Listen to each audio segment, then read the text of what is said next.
Hello, everyone, and welcome back to another episode of Beneath the Lift Tower, a Northampton Saints fans podcast by fans for fans. Just before we get going, please, just a reminder, please follow us on all our social medias. Please like and subscribe. Please give us 5-star reviews on Spotify, all of the above. I'm once again Charles McGilvray, and I'm joined, as always, by Jess and Simon Stacey. How are you both doing? Yep, good. How are you? Yeah, good, thanks. Good. Yeah, thank you, mate. All good. Good. Looking forward to Friday. Yeah. Did you watch the game of the weekend, the European Cup final? Yes, I did. Indeed. Toulouse. Yeah, I mean, my only thought when I was watching it, as good as it was, and it was a great game, was Saints are at that level. If we had got there, we could.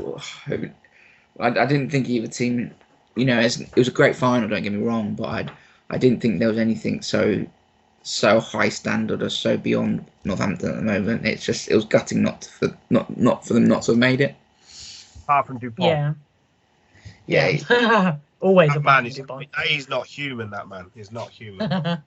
I think it's funny how the big debate around Dupont now is whether he's the greatest player of all time. It's not like it's not whether he's good or he's better than him or whatever. It's just like no, he's either the best player to ever be, or he's the best player now. Like it's not even a question, is it? I do feel glad though that we weren't in it, weirdly enough, because that was just, I felt tense watching that as like a neutral. It was literally a draw pretty much for most of that, for all of it, the first, all of the 80 minutes. And it would have been, I feel for the fans, for both teams having to watch that and then having to watch extra time, because, God, that would have been horrendous, I think. Yeah, I think Matthew Carley being the ref was an interesting one as well. I feel that Leinster didn't quite get away with as much as they did in the semi-final. Amazing, isn't it? I don't think anyone really got away with a lot, to be honest. I actually thought he had a good match, the ref. I thought he actually. Yes, so did I. Yeah, no, I agree. I thought that it was pretty spot on most occasions. There wasn't many. I don't think there was too much to push him, but he set the stalls pretty early on what he expected at the breakdown, and that sort of that made Leinster. A few of those penalties in the beginning, they were sort of acclimatising to him a bit, I think. Yeah, I thought it was a really, really great game, considering that you said there were no tries for the first, however long, the first 80 minutes were there until we get hit extra time. So, yeah, it was really close and really tight. But it's much nicer watching that as a neutral than watching that being a fan of either of those teams, because we have experience of extra time with the final 10 years ago. I was like, I would hate to have to sit through that again. Oh well, who knows what's going to happen for the remainder of the season. Thinking of that final 10 years ago brings us very nicely onto Friday night semi-final. Saracens, ye old foe. What do you think? We've all made the statement at some point during the last few weeks that the team we'd rather face in the semi-finals would be Saracens, because we want to play them at the Gardens rather than at Twickenham. Yep. Still believe that? Now we're Storm on us? Yeah. All three sides. Stick by it. All three sides are going to be in really hard to beat, but you play Sarries at home, we've got more of a chance than at Twickenham. I totally believe that. Play Bath in the final would be nice. Yeah, I think that'd be interesting. I think we'll get on to that other game, have a bit of a comment on that later. But sticking on the Saracens game, I mean, to me, Saracens are a bit of the end of end of an era, and for whatever reason, they're actually now finally seen a decline in their performances. Right, we're not going to get into that, but this team doesn't seem to have the same bite, the same energy behind it, the same buying that it had previously. And you'd think with the number of players leaving, like with us, you'd get this sort of last dance effect that they're desperate to send Sue off, send Laws off, send Ludlam off with a title. Whereas, and I suppose it's because they've won it before, but they've got plenty of titles in the bag, but they don't. There doesn't seem to be that coming from their camp, that desire to send these players off with a big high. No, particularly considering, like I think I said this last week, I didn't see their last game against Sale. All I've kind of know about it is what I've kind of read and seen, and on kind of like Sarri's forums or on social media from Sarri's fans, that it was an absolutely awful performance, considering they were A, at home, and B, could have gotten themselves a home semi-final. I know Simon has said that he thought Sale were going to do it. I was still completely shocked that they didn't. I just thought that they felt like they had so much to fight for, and yet from what I can tell, that seemed to be completely missing. So no, I certainly don't think they're the same. I still think they're going to be difficult to beat. That's not me sitting here saying like, oh my god, it's, you know, we're going to thrash them or anything like that. I don't believe that for a second, like that it's going to be some kind of big thrashing in any way, shape or form. But no, I don't think they're the same. I definitely don't think they're the same team. But even still, if they were to get to a final, you still couldn't look past like them finding a way to do it. So yeah, I would certainly much rather have them at the semi-final stage and then have a Bath or Sale in the final. They're wounded. They're a wounded animal. Yeah, I'm a bit wary. I'm really wary because they've been our jinx team for many years, and I'm a little bit frightened, to be honest. But we should do it. But they've been so inconsistent over the season, where they played rubbish one week and then brilliant the next. So just hope they continue to be rubbish. But yeah, it was just Sale totally outplayed. It was weird. I suppose that's the question, isn't it? Are they a wounded lion or are they a dead donkey?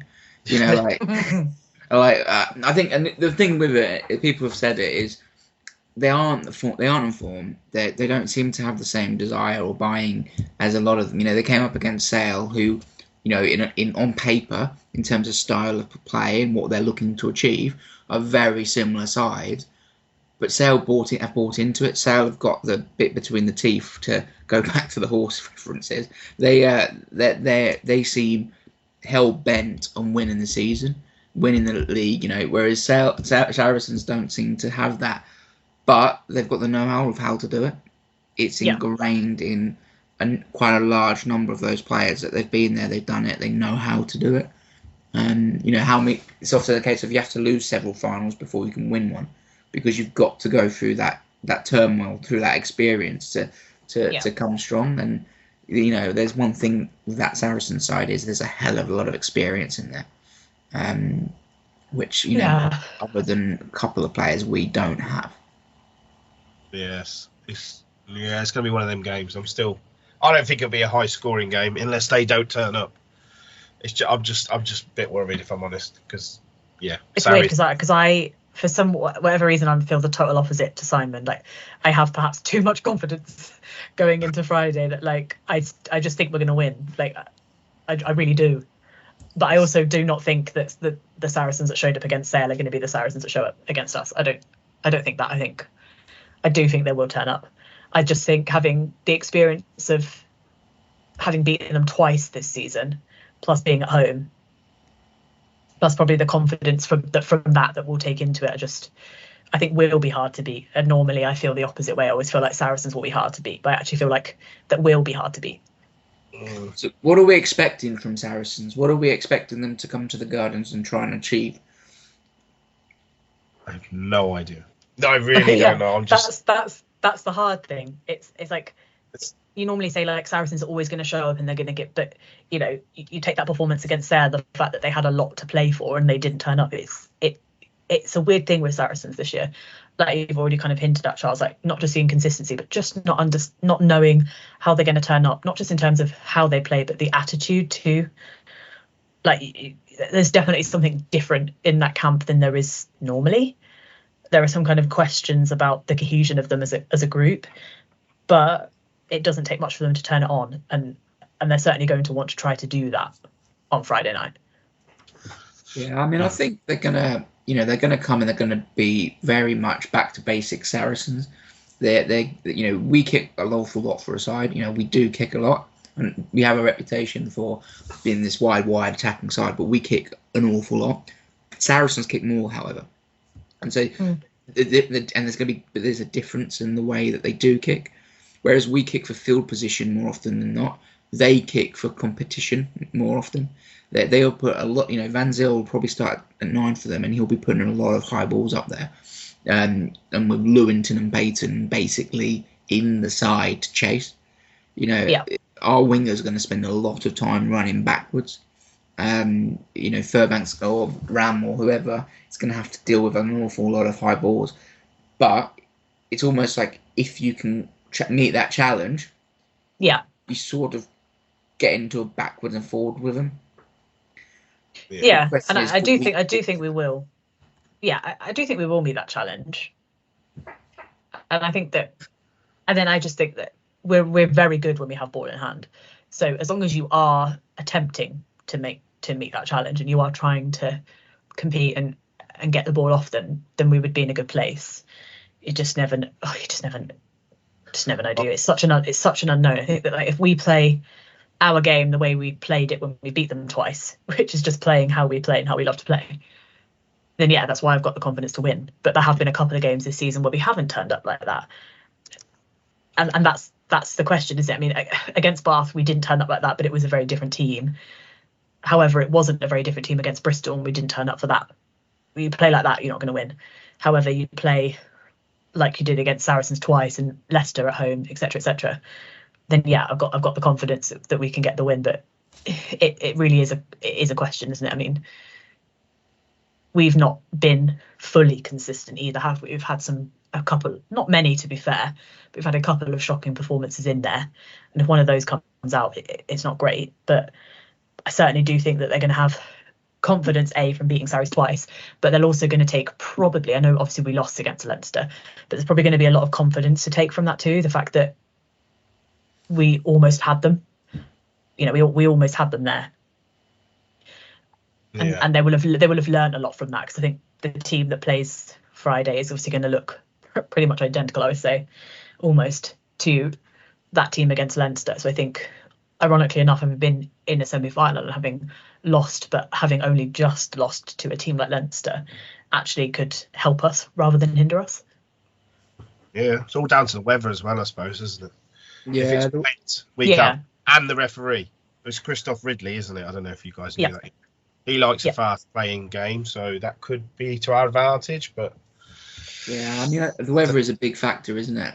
Because they're going to go to the air a lot, and I think the crucial player for us is going to be Furbank, because his ability to hit up from the back, so deal with those high balls, compete, win them, but also then not sit and just take contact, try and punch up the field. We need to win that territory battle so that we can put them into their half and start putting pressure on them to grind out penalties, to go to the corner, to go for points. I think that's the key thing. If the territory battle between us is going to be massive, and we're going to want to keep the ball on the field. I can't see it kicking into touch. I can see it's trying to pin the corners, maybe pin underneath the posts to try and get to that territory in that manner. And at that point, if they go into their system of, right, we'll win the line out in our own 22, we'll box kick it, we'll compete, we'll try and, it's a case of then putting them back there, making them do it time and time again, winning those collisions. I think Furbank is, as always, fundamental. And I think that's going to be our game plan. It's going to be, we need to win that territory battle. You can't get away from it. You can't say, we'll just get the ball and we'll run wide and we'll take them on. We will do that, but we've got to match them head on with that territory game. I think that's going to be crucial. I just hope their 2 weeks off hasn't made them a little bit rusty, but we will see, hopefully. Some of them deserve the time off, but yeah, we'll see if they come back running and don't stay in the dressing room. But I'm still just nervous because it's Sarries. They owe us one well, and we'll be favourites, which I don't like the tag because I'm so used to being the underdogs. It's not good. It's nice, but it's not.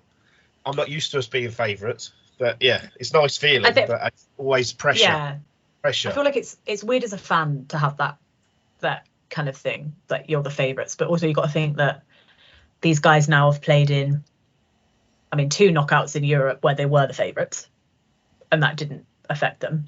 Then obviously against Leinster we were not the favourites, and we almost ran it in, so we almost got there. So they actually have experience at this point of being the favourites in knockout rugby, and they've also got the experience of being favourites against Saracens, because we were the favourites probably against them at home after having beaten them away, and they managed to get across the line. So I don't think that tag specifically makes them nervous. I'm not saying they're not going to be nervous. They will, just because it's the semi-final. But it definitely makes the fans nervous. But I just went on the Met Office for you guys to look at the weather on Friday. It's currently supposed to be sunny and dry, 17 degrees.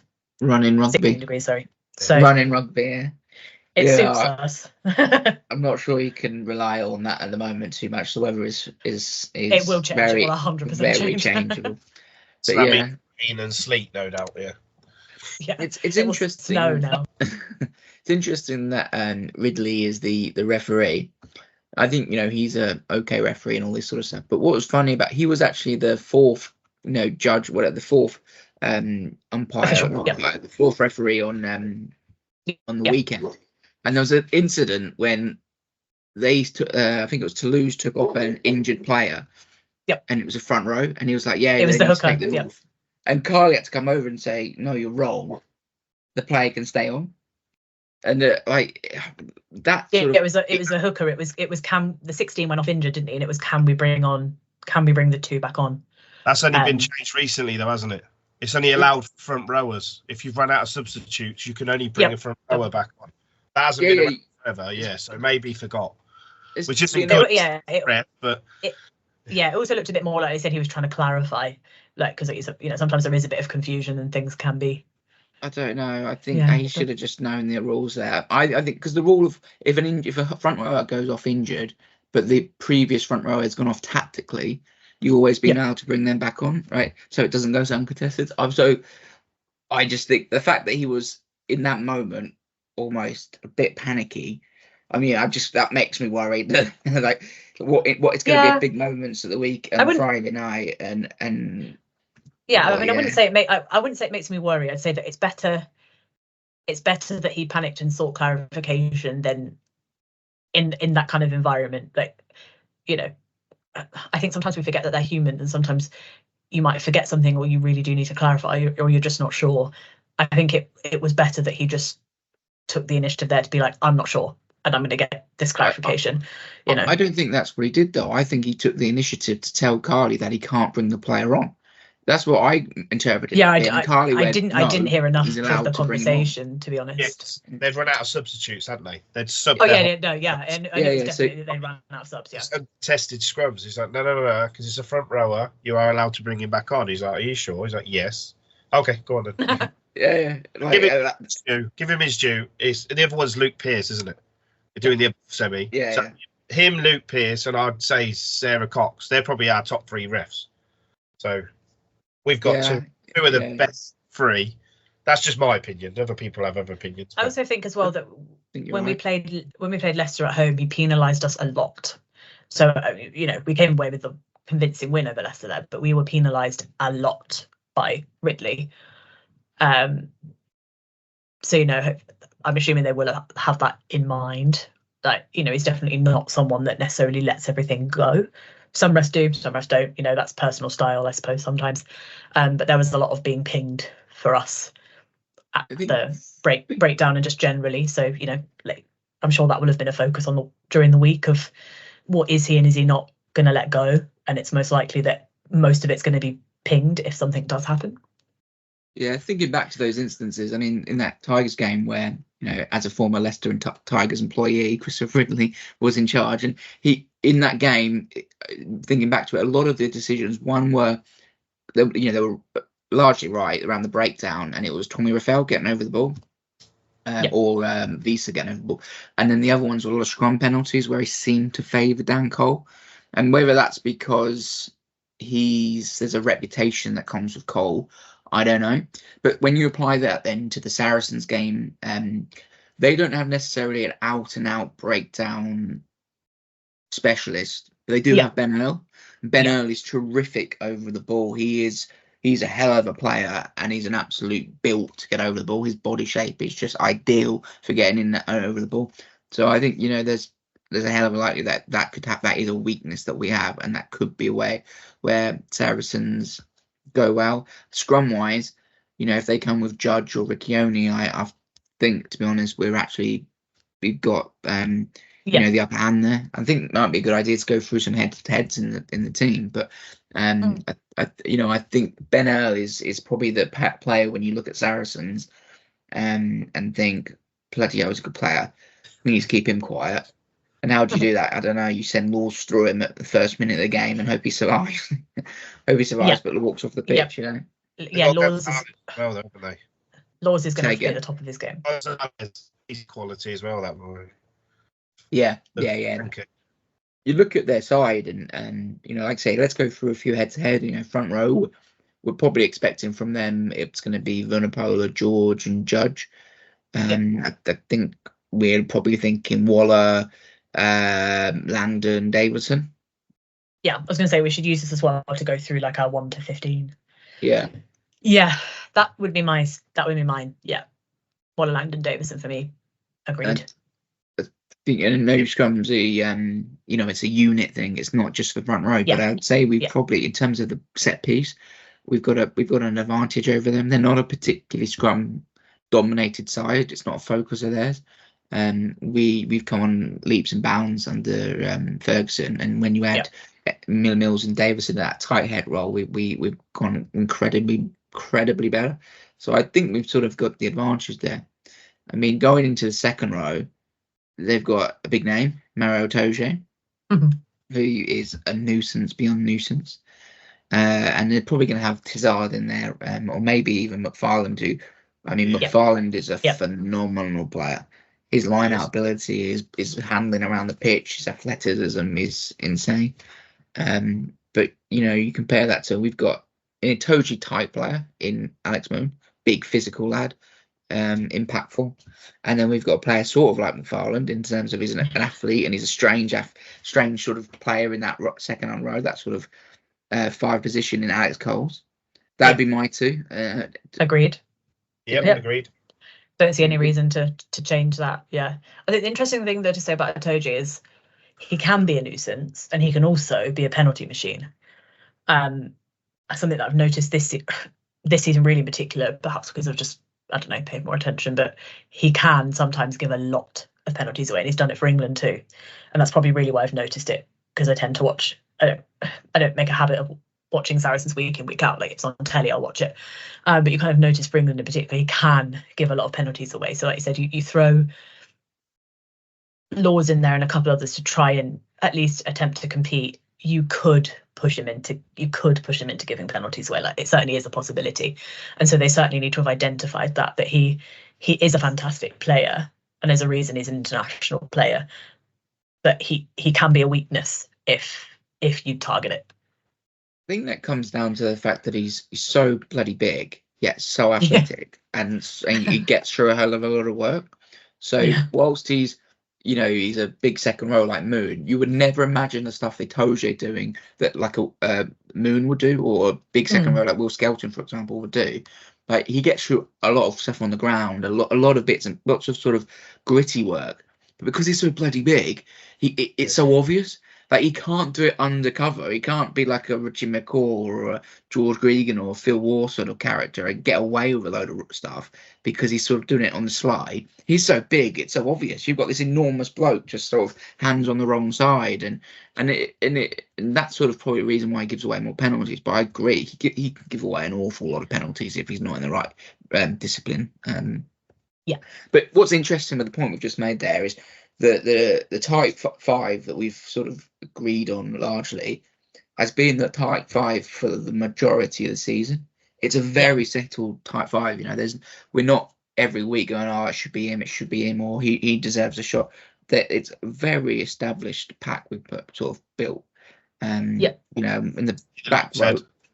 Lou said normally Manny in it, so mostly. That's the only one I wouldn't swap Alex, but I'm saying I don't know the stats, but I'd say he's probably started more than Alex has.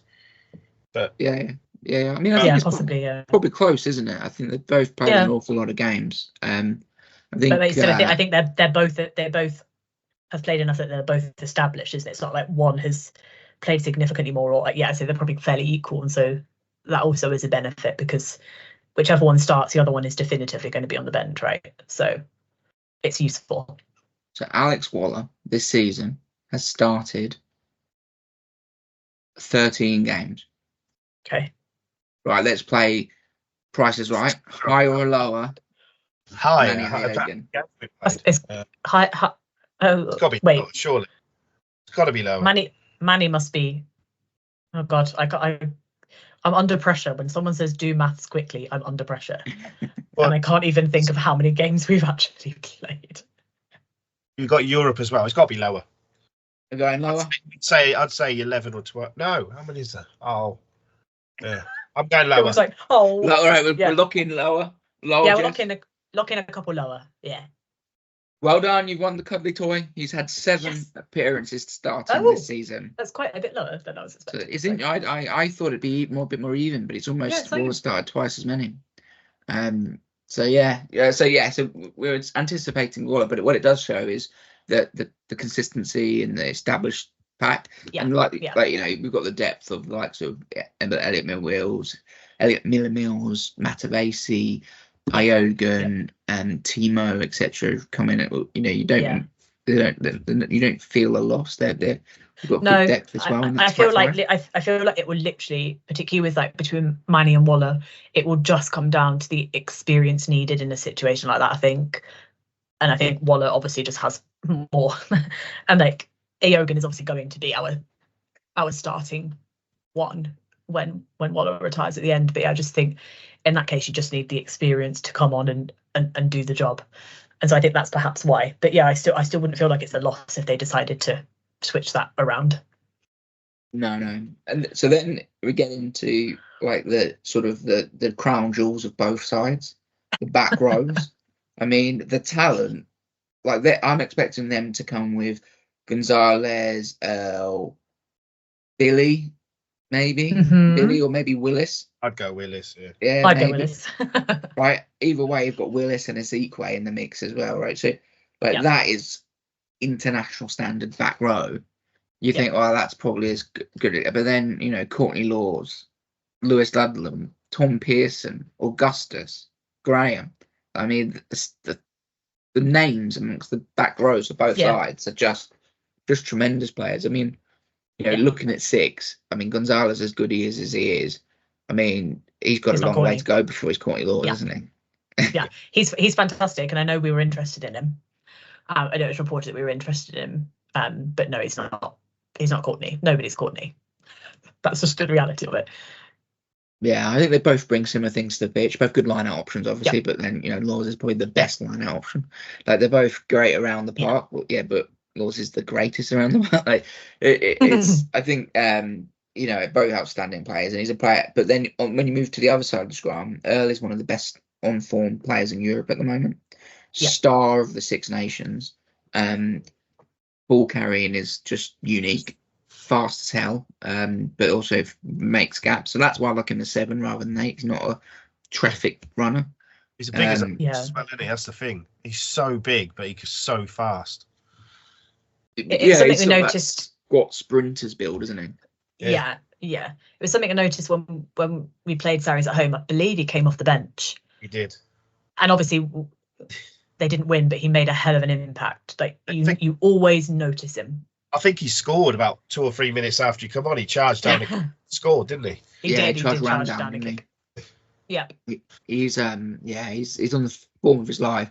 He's one of the few players when you look at that Saracens team and go, yeah, he's not played any better than this before. He is top form. And the question is he going to be enough to drag them through, I suppose? And then, big carriers at 8, they've got Willis and Vanapola, and, we've got Augustus probably, big ball carriers there. So it's very evenly matched up. I won't trade ours for theirs, but it's very evenly matched back row, and it's going to be crucial, as it always is, in those roles. It's interesting, though, because obviously you mentioned Laws and Pearson, but Ludlam and Pearson, but I don't think I'd start either of them at 7. I think, for me, I'm going Laws, Graham, and Augustus. That Big for me is that for me is. Sorry. No, you're fine. Sorry, everyone. No, Sorry, apologise. I'm about to cause some drama, and I'm kidding. Surely, Ledders has got his last ever game.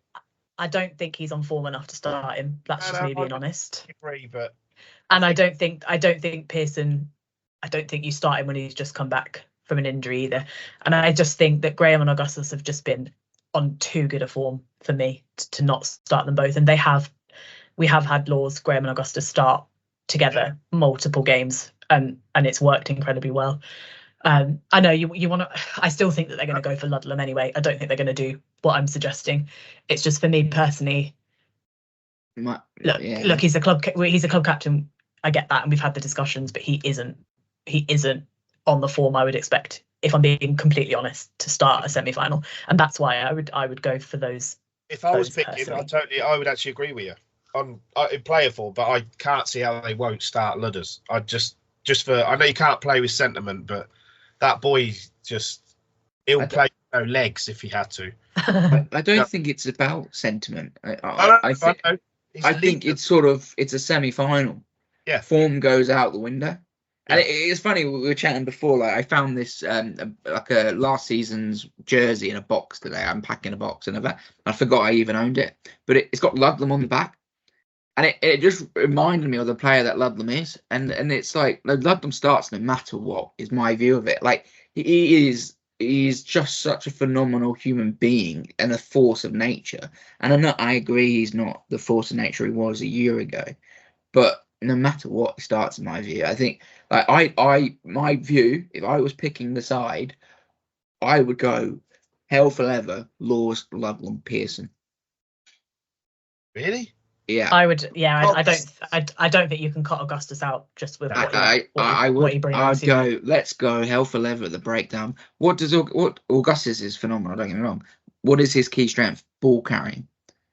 Right, you don't lose out ball carrying by bringing in Ludlam and Pearson. Pearson's probably one of our better ball carriers, so like you're not missing out on his key skill. But then overall, you bring a ferocity and intensity, a breakdown expertise that you don't get with Augustus potentially. And I raised Augustus. I'm not slagging him off. I'm just looking. No, I agreed. But balance across the three. I feel like it's going to come down though to the question of, is Pearson ready? Like he's obviously back from injuries. There's obviously a level of fitness there, not to suggest he's not fit, but it's a hell of a gamble if he's not quite 100%. Like it's a hell of a gamble.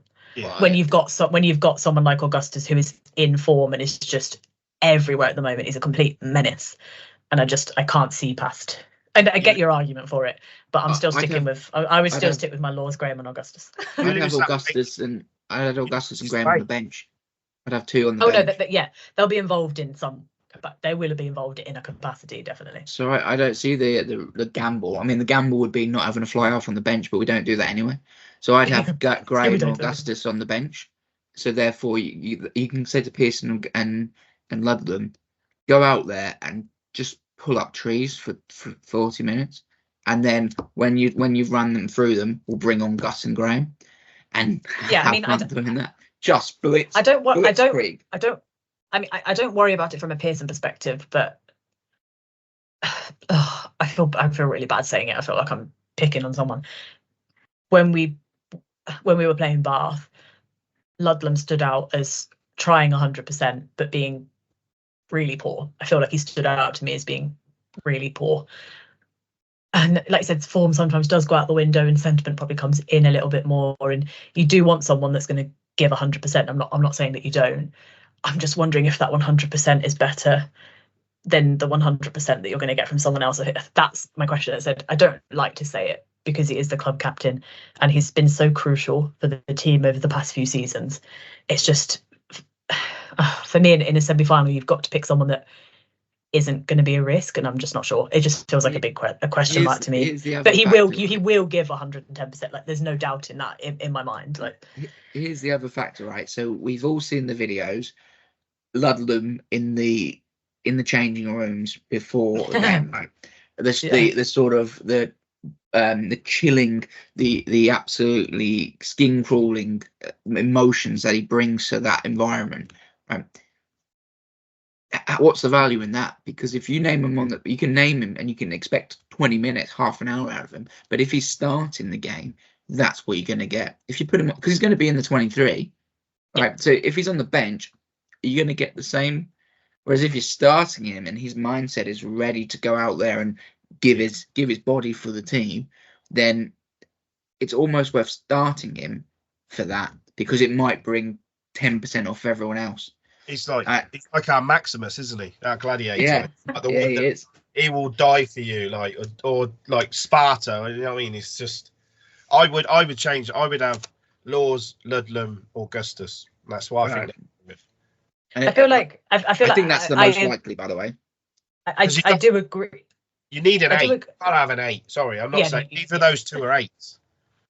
And Augustus is such a big lad. He had so much weight going through the scrum. I'm not saying that Ludders and Pearson are small, but I think the importance of an 8 at scrum time is fundamentally more important when you're going backwards at scrum time. Yeah, I don't envisage that's what's going to happen. So it relies on there being scrums, isn't it? So I suppose, and that's why having an 8 off the bench when there's more scrums in the second half might. But yeah, I think you're most likely to be right, Simon. I think that is probably what they're going to go with.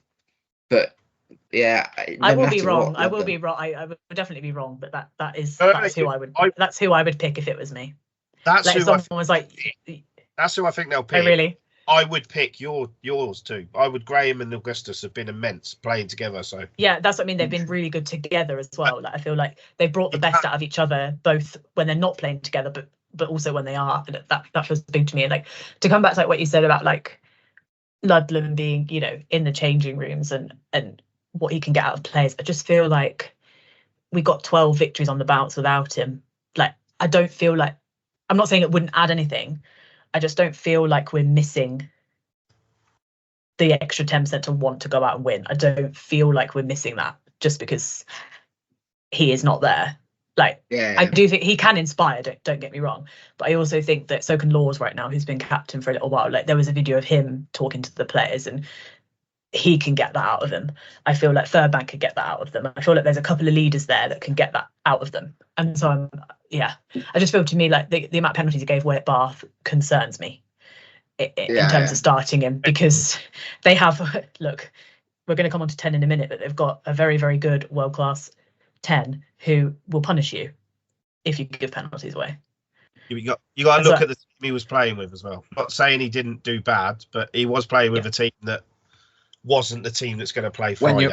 When you're under pressure, you give away penalties, especially when you're trying to rectify. I mean, I'm sort of along the lines of I agree with the form point. I fully agree with the form point. So do I.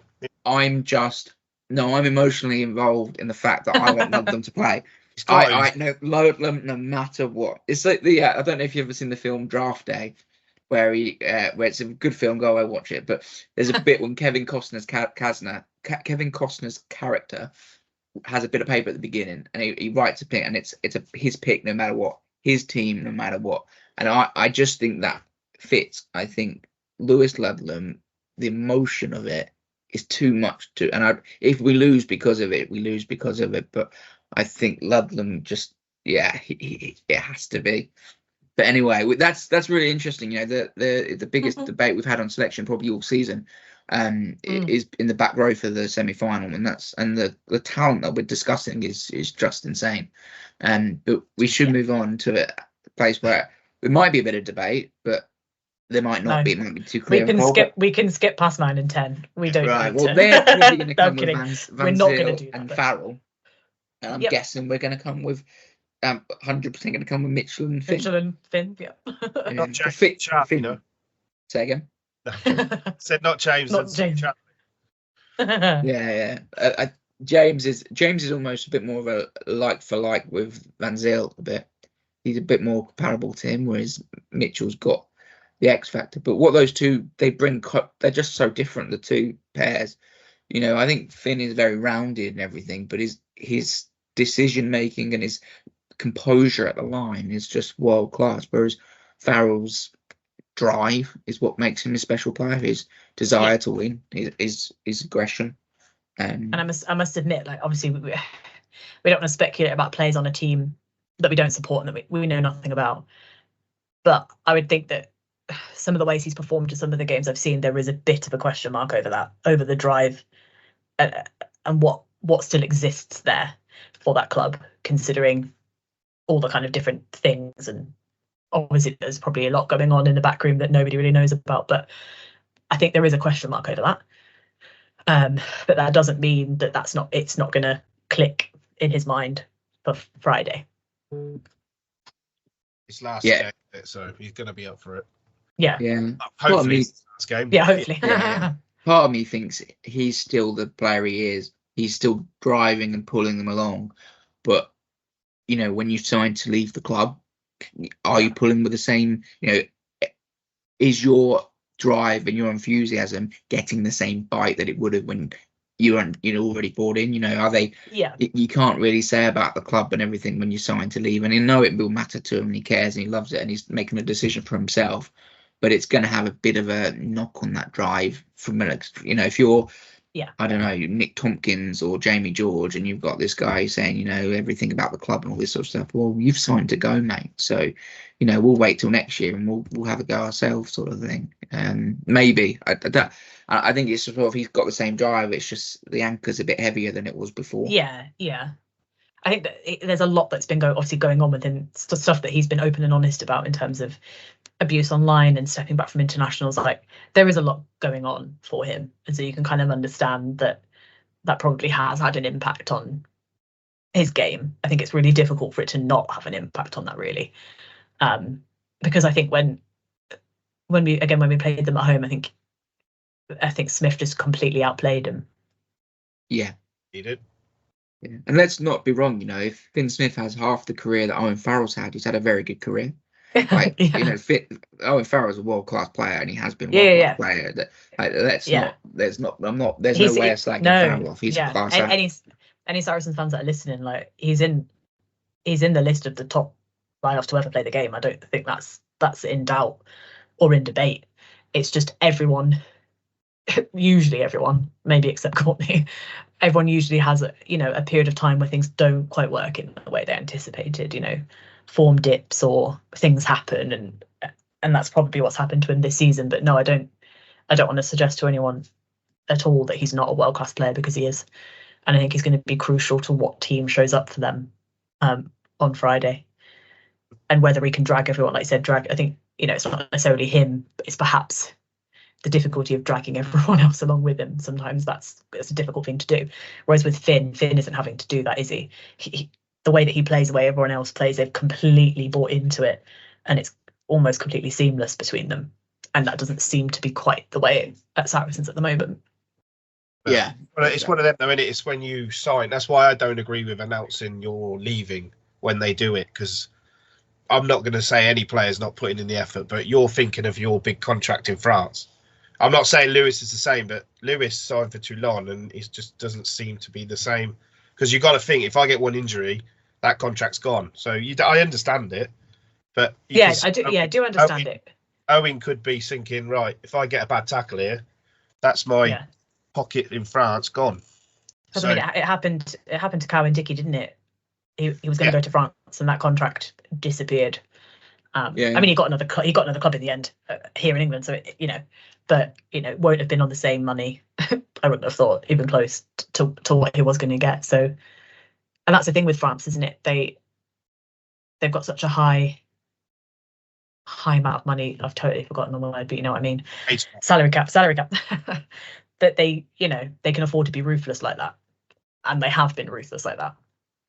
Yeah, I think it all comes down to culture at that point. I think, in the environment, seemingly from outside the environment that currently exists at Northampton, obviously the three players have announced that they're leaving at the end of the year, retirement or whatever, or leaving off to France. If the culture's right, it rallies, it creates that, let's send them off, let's have that last dance. Whereas if the culture's wrong, it's like, oh, well, next year's a rebuilding year. So then I start wandering to holidays and what have you. And there's probably some people might be biding their time. Like, I'm not going to give everything now. Not in terms of performance or ability, effort. More in terms of energy into the group. In terms of, I'm not going to take a leadership role because I'll wait for a fresh start next year. I don't want to be tainted by being associated with the current leaders. I want to. Next year will be really exciting. It'll be my moment, and so you naturally ease off a bit, sort of thing. I mean, and I think therefore at Sarries at the moment, the culture just doesn't seem to be the environment that it is at, say, Sale and Northampton. But I mean, it's very much the difference of the two halfbacks and the mindset of how they're going to try and win the game. and it's going to be probably the most interesting matchups. Definitely, yeah. I think Mitchell is going to come under pressure. I think his box kicking has been under pressure all season, and it will probably remain so. Like you said, they've got some big guys in there. I've got, Atoji could probably charge anyone down. He's an absolute giant. So he's certainly going to be at risk. I just think, he said, what he gives around the park is just too good to ignore. And then I think James has actually shown himself to be a fantastic impact player. He can come on and change the reflection of the game if he needs to. And so I think Mitchell and Smith, it just seems it'd be interesting what we do on the bench. Like for me, I'm hesitant going into a game without an actual bona fide fly half as a backup. But we do have Furbank, assuming we have Furbank. Furbank's our second choice. We should be okay. But obviously, the longer term signing of Charlie Zavala certainly means that we're aiming to have an actual bona fide fly half, actual second fly half that can play for us regularly. But yeah, I think Furbank's the obvious choice as the step in there anyway. Yeah, I don't think it changes the really. I think it's just more of the same in terms of that. I think. Furbank will remain our second choice. I mean, I think I know Mitchell's been charged down a few times this season. I don't even know why we're box kicking, because we're not setting up to give him the protection that he needs to do a proper box kick, right? We're not doing these caterpillar ruck scenarios. Like they've said, like, we don't want to do that. We're just going to kick from the base. Well, why bother? Why not just give it to Finn and let Finn kick it? Why are we box kicking if we're not going to? If we're going to take the risk of not having a caterpillar, don't take the risk of box kicking. Pass it to Finn, and Finn bash it down the pitch because he's got a hell of a boot on him. I think we should almost go back to the old school of just giving it to fly after kick. It depends what happens on the day, though, doesn't it? Because if we do a couple of box kicks and we compete really well and we get the ball back, I can see continuing to do that, because we don't know what kind of game anyone's going to have under the ball really until it actually happens. But I also think that, like you said, I think if the box kicking isn't working, change the tactic quickly. Don't continue, because I think that's been our issue. We've done it and then we've continued, and then he's been charged down continually, or we don't get the ball back or whatever. So I understand the merit of it. I do understand the merit of having box kicks, but I do agree, like, change that as a tactic very, very quickly if it becomes apparent early on. The thing is, McFarlane's the beast at charging down. He's scored so many tries from doing that. So I hope he doesn't start. Well, he's a phenomenal, and it was a couple of foot offside, but he got a charge down, against at the Gardens, didn't he? I just don't see the point in if we're not going to set it up properly and have a proper caterpillar ruck, just give it to Finn and let Finn kick it. And then it's quicker anyway, because you can just Finn can get into position quicker. You can get the ball out, so you buy into ethos that we're trying to play fast. Like, I know the idea of the box kick is, well, you're further up the pitch, but 10 foot is no different. 10, 15 foot is no different to Finn. He can just bang it down there and a high up and under that's across the pitch rather than I think I don't know why we're doing that. I know it's what every team does, but we don't play like every other team, so why try and do it? Yeah. Totally agree.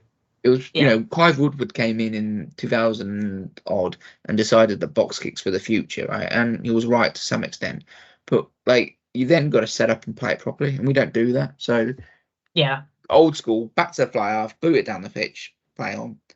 Interesting what happens if they do decide, because they definitely have been getting harsher on the Caterpillars this season. So it'd be interesting what happens if it literally starts to become, the counting down in your face, like how other teams adapt if it starts to become less prevalent in the game, because ban it.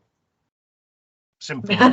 No, I agree. It's the worst rule they ever brought in is that caterpillar thing. When you add two players and you bring another one in, then another one in, and he rolls it all the way. It's half the time it goes out aside the foot. So to me, the ball's out. So they should be able to go for it. Caterpillar is not stupidest ball. Even having the caterpillar, like, a lot of the time it does protect you, but it has caught people out, like you said, because the ball has come out, and the ref's like, well. Yeah, well, that's like a tactical choice from us not to do it, because obviously if you commit players to the ruck to form the caterpillar, you are therefore taking people out of the chasing line.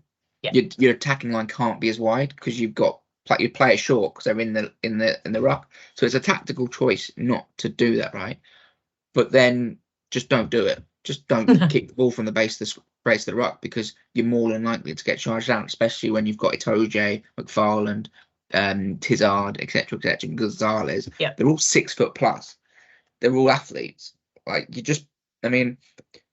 think part of beating Saracens is not playing into Saracens' hands. Don't do one-out drives so the defence can get on top of you.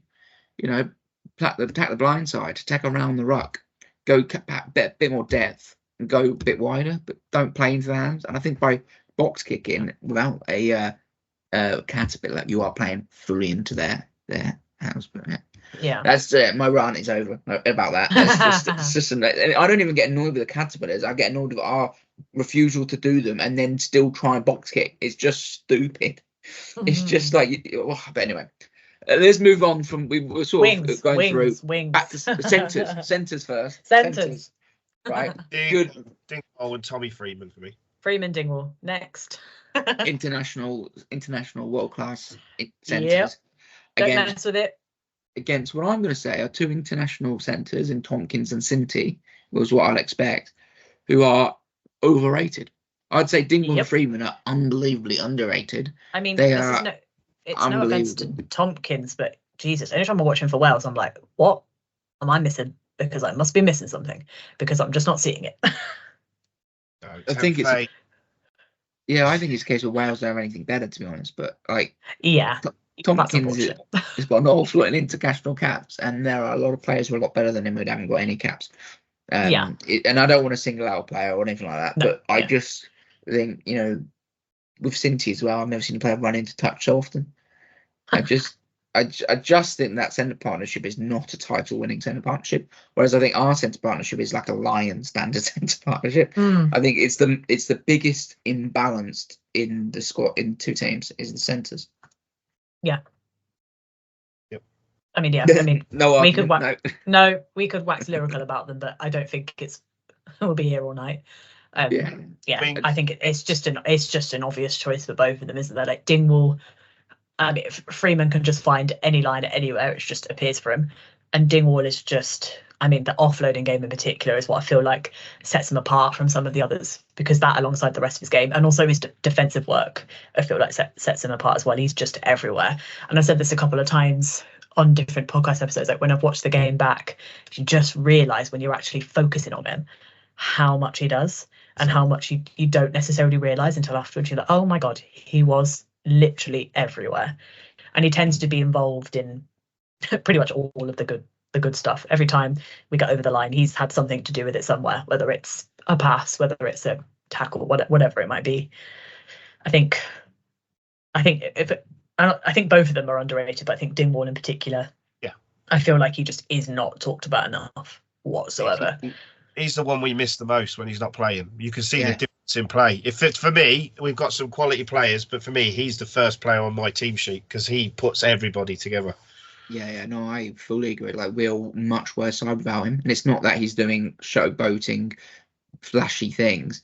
It's just the functionality that he brings to everything. Our ability to find the edge is often due to his movement, his decision making, his passing, his work with Freeman. Like, it's the unit that those three create. They've got everything, you know, and you know, Freeman's lines, his power. He's such a big bloke, and no one realizes how big he is. He's huge, and he's fast, like, powerful. Like, how often do you see him close to the line, have a go, and it takes three players to stop him? You know, he's a big unit. He's fast. He cuts incredible lines. And you get that, you know, pure physicality, freak of nature sized person with pace, with just the subtle skills and reading of the game that Dingwall and Finn Smith comes. It creates that edge every time, and there are very few sides. I've said it so many times, people are probably bored of me saying the word edge, but like, that is the word for this team, this era, this team. That's its speciality. That's what it's unbelievable at, is moving the ball and finding that edge, and manipulating the defense so that edge exists. It's just tremendous. And then, but yeah, so we're landslide victory in the centres and agreement. I feel like it's going to. Wings is obvious, surely. Ram and Slater. It's got to be. Yep. Hendy's up there, but you need Ram on the pitch. I think Hendy, just what he proved against Munster in particular is like the impact off the bench. I think that's a crucial element of it. And you can't look past Ram, because Ram is so secure under the high ball, and then he's fast, and just, we've talked about his gymnastics background. Just, I feel like that sets him apart in terms of his ability in that area. And then Slightholme, he's top try scorer. I think it would be just completely and utterly dumb to not have him start. And he was, I think, top try scorer by quite a decent margin. The speed, I mean, we talked about this in our special with John Slightholme. He's just an absolute freak, because he's a unit as well. Like he's not small by any stretch of the imagination, but he's just so winger fast. I've ever seen over the ball. Like, he could play seven. It's ridiculous. Yeah, I agree. I think the thing with those two as well is neither of them are natural kickers of the ball. Their first instinct is challenge and run the ball, look for the space, try and beat someone. And it will get into fullback, which, I mean, we may as well just talk to back three rather than wingers. It's going to be Furbank. So it's going to be Furbank. So, like, the three of them, they're very ambitious. They don't. Yeah. Their first instinct isn't to kick it away. The first instance is to move the ball to the space, try and attack the space, try and beat someone, because they know if in returning the kick, if they beat one man, they've created an overlap. Yeah. And they're more willing to go for that rather than, not go for that and play it safe. And that's what sets us apart as well, is our ambition to go for those things. I mean, you compare that to what you're likely to get. And I think, Ram, Slightholme and Furbank just all outrageously playing the best rugby of their life, on form, getting better. Then you look at compare that to Saracens. We're probably expecting Daly, Lewington, Parton. But Parton, those three, there's in my opinion, a distinct difference in ability, similar to the centres. Yeah. Age as well. Well, especially two of them, Daly and Lewington. They're coming towards the end of their careers, aren't they? Lewington's retiring. Daly's got to be mid-30s, surely. It's been around forever. He's probably early 30s, I reckon. What do you reckon? I don't know. I'd say about 30. And in for your second Price is Right episode. What did you say, Simon? 33. Oh, I was Jess, going to go 34, so I was going to go higher. And by 1 year. He is lower. He's 31. Oh, is he really? 31. He's just been around forever, isn't he? Yeah, it's one of those things with, like, I always liken it to George North. They say George North's age, and I'm like, that can't be right. And then you realise that he made his debut at like 18 or whatever. I'm like, that is right. He seems to have been at Wasps for like 10 years. He's been at Sarries for similar, but obviously not. Yeah. I remember when he came through, and I thought, this guy's an absolute talent. Oh, he's special. When you start seeing him more, and you realise, he's special in certain aspects of the game, but then there's certain aspects of the game where he's not hitting the standard. I think he's got better at certain aspects of it, but his defence is awful. His ability under the high ball is awful. Yeah, I mean, and what position is he likely to? Like, he'll be fullback. Fullback, probably.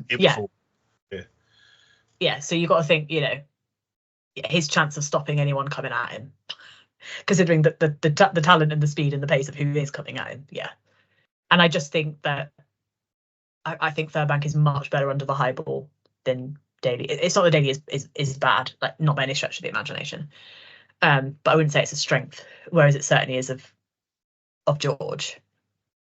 Yeah, it's a weird thing to sit there and be like they're at a disadvantage, but it does feel that way. It does feel that like you said, in the centres and in that back three, it feels like we have a significant advantage.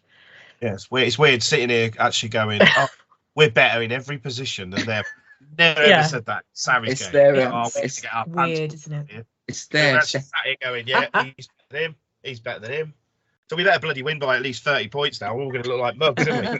But their players, it's like Chris Boyd said when he came over. It's about rearranging your cattle in the right manner, and where they are a lot more competitive with us is that 4 to 8 second row, back row. They're a class act. So then what comes with that physicality and aggression, that's what, and Farrell will get the most out of them, and he'll get that pack firing, and that's where we need to make sure that we put our game on the pitch. Yeah.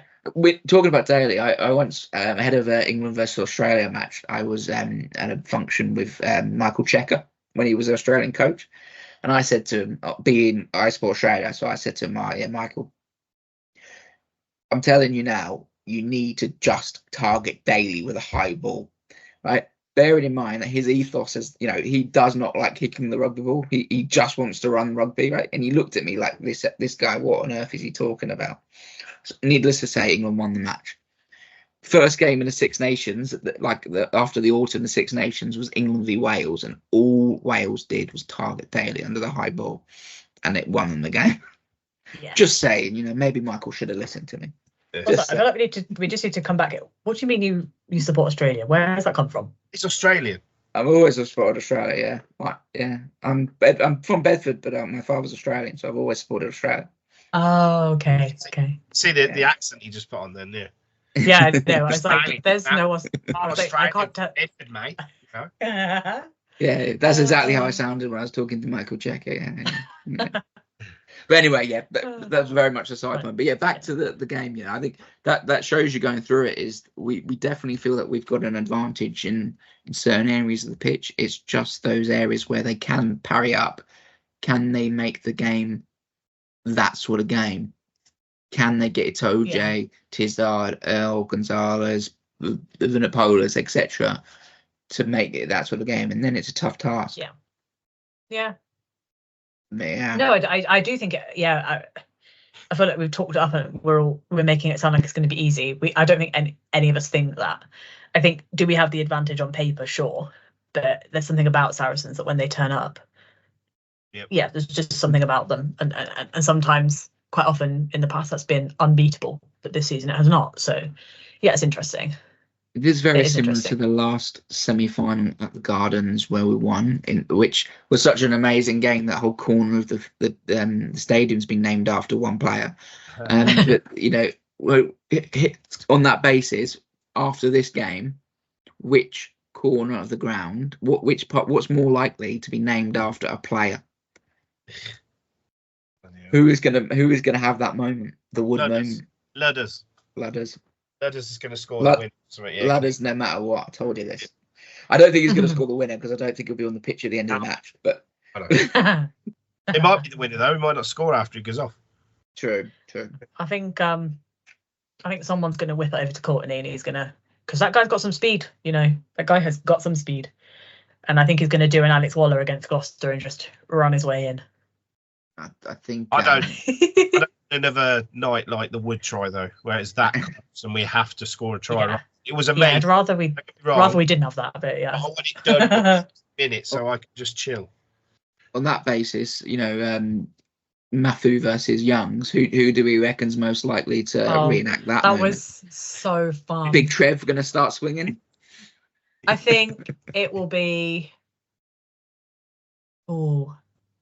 I think it depends on who plays, but Pearson and Earl had a little bit of I think I'm sure they've had a little bit of a thing somewhere before. Someone has with Earl. I'm hoping none of them get red carded. I'm not sure. Cope with 14 men.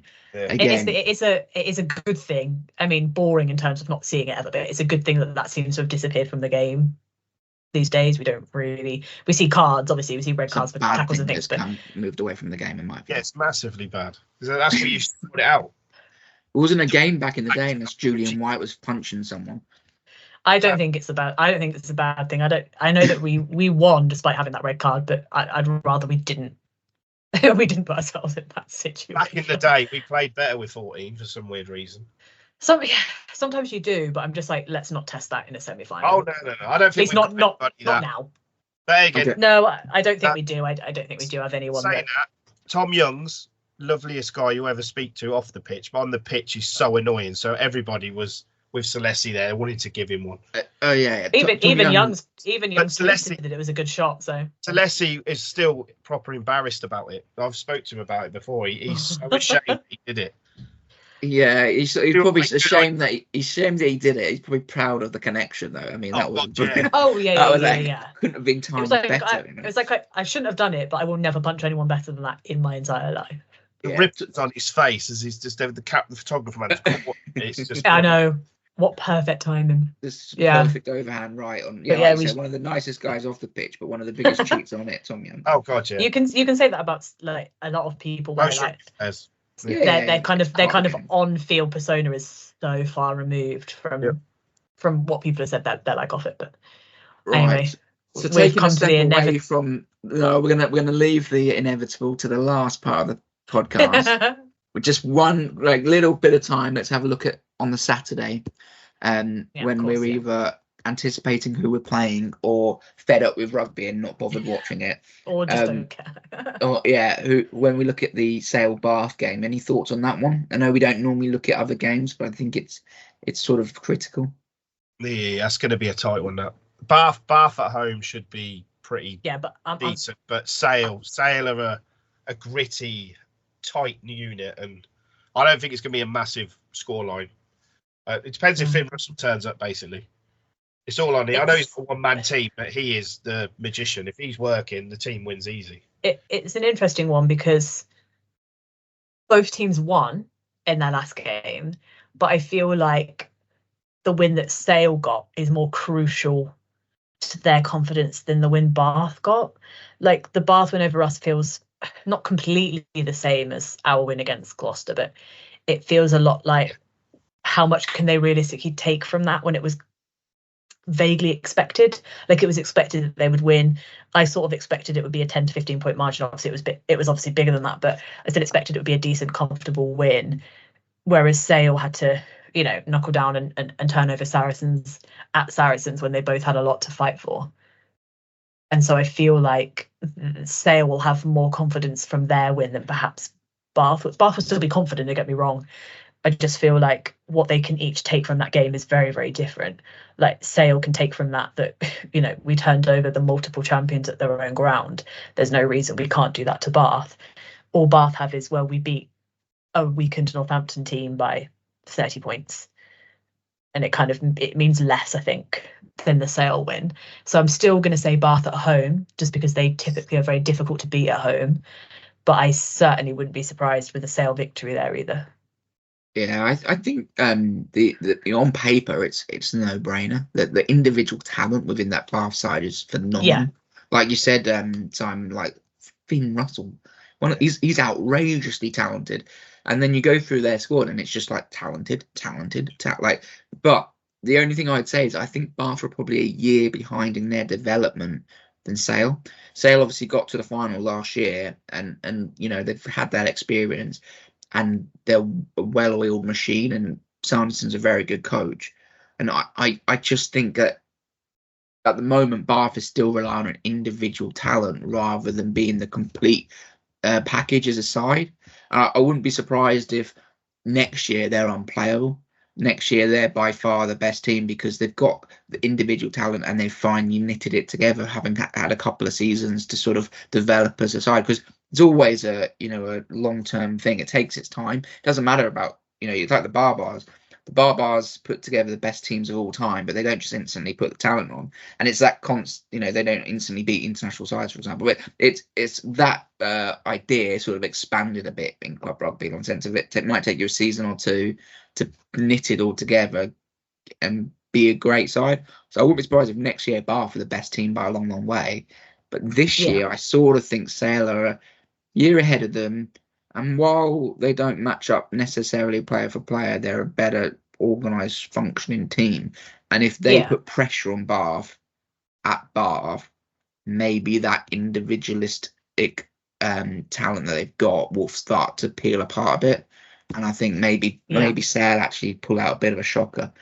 I wouldn't think it. I wouldn't be shocked. You see, like I feel like that's actually really difficult to, and I feel it's always interesting when it's all about like, oh, they've got Finn Russell, so blah blah blah blah blah. So we've seen him lose games for his team. I hate to say it, but when he's fantastic, he really is fantastic. But he's so inconsistent. So like I said, it depends what Finn Russell But that's about the team around him, because when he was playing for Racing, they were phenomenal, and he was playing with players at his level, and they'd played together for a long period of time, and they were phenomenal. Like when he's in that Bath team, the talent's with him, but it's not there yet. So he probably has to pull the strings a bit more, push it a bit more. And you look ahead to the Lions. I know we're not talking about the Lions, but he's probably the only player that starts. He's the 10 for the Lions. There's no debate about that. No, I agree. I think there are a few other positions, but yeah. So many positions you could decide, but Finn Russell is the starting 10 for the Lions. So yeah. No, I think I agree with the point. He definitely is. I think there are a few other positions where there's a few nailed on. Oh, yeah. But yeah, I agree. He's by far the best 10 in the world at the moment. Like his all round game's just insane. It's gonna be a very good game. I think there's still just a question mark though, that like he can do something really dumb, and that is an unfortunate part of his game. But that's I still agree. I still agree. He's an incredible, but he's done multiple blunders for each of the different teams. It can happen. I'm not saying it's going to happen, but it can happen. So they need to, obviously, Bath will be praying that does not happen. It just takes me back to Carlos Spencer, because he's like my hero. I used to watch him as a little kid. He played for Saints. It was the best day ever. He was similar. A magician could do so much, and nobody knew what he was doing. Wow, John Platt's the only one that was on his wavelength, and when he was injured, we were screwed. They're like a poor modern day poor man's Gregor Townsend. That's what I'd say. But anyway, no, I think that'd be close. Game, but I don't think it'll be close. I think Sale win by quite a bit. Sale will win by quite a bit. That's what I'm saying. I think the unit and the year long and the unit nature, they'll start to put pressure on Bath, and I think Bath will fall apart, start to try and chase the game, and Sale will just grind them out and start putting points on the board. Sale have peaked at the right time. They've they definitely have. Yeah. So yeah. And let's not forget they've won as many games as us this season. I think they're the real threat for the league. And it's a different shape of side. Look at the makeup of their players. Bloody hell, they're a physical hard side. Like they are an aggressive physical side. I think they are the antithesis of us. Which if things go the way I think they will, they'll be one of the best finals ever. One of the most intriguing finals ever. But two sides that aren't necessarily the biggest. Anyway, so let's what you both think it would be tight, but Bath? It's because it's at Bath. I think just I think two or three just to Bath. Yeah, agreed. I do think it's going to be close. I just tip for Bath, but I just want to preface this because I've said it twice already. A Sale win is totally within something that could definitely happen, like 100%. If it was at Sale, I wouldn't even. No, I wouldn't. Yeah, I wouldn't question it at all. Being at Bath, I just think they'll edge it by 2 or 3 points. Yeah, I'm gonna give their home support some back in here, that they'll just be able to push them over the line. I wonder how much a price for a semi-final ticket at Bath is. It beggars belief. I don't even get shivers thinking about how much that would cost. Like, $2.5 million. Right, now we are at the inevitable. We are at the inevitable. Where we're always wrong. We had a bit of appetizer predicting the other semi-final. We've now got to put our money where our mouth is and talk about the result. Okay. I'm going 32-19, straight in there. Holy. The Saints. Nice. Well, I'm going. I think it's going to be a slightly smaller margin than that. I think so. I'm going to go 28-22 to Saints, obviously. All right. Still pretty high scoring games, those games. Yeah, I feel like I just have, and then I'm saying this coming off of Bath where we only scored 2 tries, but when we start that kind of core group that we're talking about, I just think we're too good with ball in hand to not put 3 or 4 on the board. So I'm going to go with the 4 just because, even though bonus points don't exist at this point, so it's irrelevant. But yeah, I think the fact bonus points are going to be a factor because we won't be going for them. So therefore, you start putting points on the board, and that goes to that can actually keep the score overall a bit lower because you score a penalty. So rather than them going for, like, if you go for a try, they go for a try. If you go for a penalty, they go for a penalty. Yeah, it's a weird sort of like mental aspect of it. But I I think we're going to be too good for them. And I think Lewis Labdom's going to lead them like absolute champion. And I think we're going to win by 20 points. I think it's going to be 32-10. Okay. I know it's a bold statement. I've gone completely different to both of you in both these games. But 9 points. I said 32-19. Yeah. I think yours is probably more realistic as well, to be honest. But I just think we're going to win by a bit. I think the thing with semi-finals is it because it's that like last you can't. There's no coming back from it. So once a team gets the edge, the team that's chasing them either has to over chase and then ends up, conceding more, or they get back in and it becomes the best game ever. But I just think with this Saracens at the moment, I don't think they've got the ability to shift momentum and pull tries out of nowhere. I think if we win the territory game, we win the game quite well. And I think with Furbank, the form that he's on, and Finn, his ability to keep the ball down there, I think they'll just outmanage Saracen. Yeah, I mean, I think the reason I'm going close is I just think we will give penalties away. It just is a part of our game at the moment. That's the reality of it. Like, we will get turned over, we will get penalties away, and so I feel like that gives them a bit of a way in. But I still, So that's why I've gone close, just purely for that. But yeah, I think it's very, very, very valid point. Like that might be their platform.